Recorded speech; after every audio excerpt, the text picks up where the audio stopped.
Following the Islamic State terrorist attacks in Paris on 13th of November that killed 130 people and wounded hundreds more, Belgium's capital city, Brussels, went into lockdown from 21st of November, with its metro not operating, limited public transport, and schools and many shops and bars shut, a situation that is still ongoing as of 24th of November.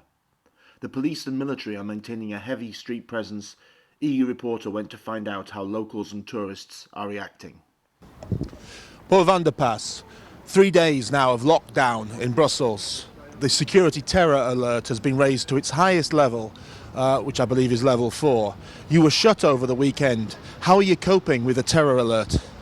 Yes, we decided to close the restaurant this weekend because we decided to follow the instruction of the police, because they had something else to do that to check now to check our buy on the place Lux. Of course, now the week is going on again. It's Monday. We open. Voilà, and the clients. I'm happy that the clients follow us, and they are still there. What do you think? Some people are suggesting that Belgium is in a way perhaps giving in to terrorism by closing down the metros and shutting all the shops and places of interest like cinemas. Do you think they're giving in? I don't think so, no. Of course, it's a very special situation. The government have to take all those measures. They don't have the choice. But I think that the people too, they have to show that life is going on, and they have to control their affair. And I'm happy to see that it's what they do. Paolo, you're a tour guide here in Brussels. I'm sure you do tours around Grand Place. Yeah. How has it been these past 3 days?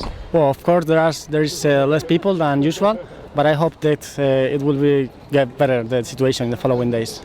Have you found that people are reacting to it? Do you feel there is a sense of nervousness on the streets? How has it been for yourself? Well, of course, there is always some nervous because the situation is not the best. But I think the people who are coming here, they want to do the tour with us, and they don't mind.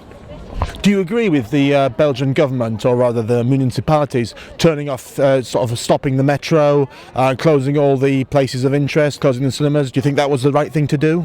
Well, I don't know all the facts, but of course they know better than me the situation. So I'm sure that if, of course, they think that they should close it down, well, for them is the best thing to do. Yes. Hello, may I ask your name first? I'm sure you're a happy tourist here in Brussels. Yeah, my name's Jo. My daughter Kelly and her boyfriend Dean.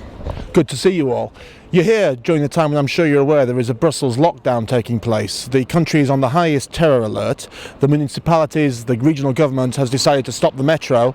How have you found it in Brussels during the weekend? Well, we came into Bruges on Friday and we only found out about it obviously via the BBC News, but we're very happy to be going home today. Why? Do you feel nervous? Definitely. Obviously, because I've got my daughter and her boyfriend here. They're my main concern. Do you think the authorities have done the right thing by shutting everything down? Is that not giving in to terrorists, or is that the only way to be sure that perhaps nothing will happen? Well, I wouldn't want to give in to terrorists, but definitely shut it down is probably the best choice. But for us, obviously, things are closed. We can't go anywhere. But I'd rather they do that than we're not safe. Do tell me that you've enjoyed something of Brussels. I hope you have. Oh, yeah, we have. And Bruges is beautiful. Like I said, we're happy to be going home. But we were out last night, and it was dark, and we didn't feel safe walking around. But it was the only way to get about with the metro shut.